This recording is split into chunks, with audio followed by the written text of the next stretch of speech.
তাদের গুপ্তচরের মাধ্যমে সময়কে ঘুরিয়ে লক করে থুয়ে দিয়েছে। ওই ঘরে যাওয়ার আর কোনো সুযোগ নেই। সেটা 700 হিজরি। আউল পাখি ডানা থাকলে উঠতে পারবে না।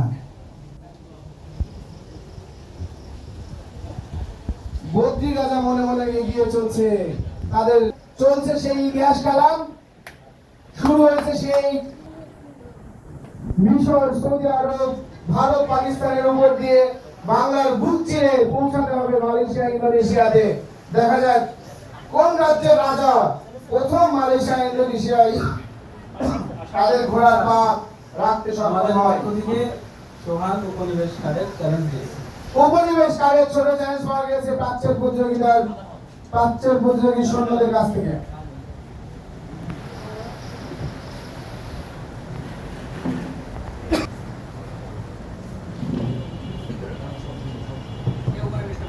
দুই রাজা মিলে একজনকে প্রশ্ন করেছেন। ঘোড়া উড়ে যাচ্ছে। প্রশ্ন করা হয়েছে 7-9 নাম্বার। 7 নম্বর অঞ্চলের 9 নম্বর প্রশ্ন। ইরফান 3 মোগল প্রভাব থেকে রাশিয়া স্বাধীন করে। রাশিয়ার উপনিবেশ গড়া। প্রশ্নের উত্তর সঠিক। ঝিনাইদহ থেকে আগত প্রাচ্যের প্রতিযোগী রাজা এবং তার সৈন্য সুন্দর উত্তরের মধ্য দিয়ে ঢুকে পড়লেন 3 নম্বর অঞ্চলে।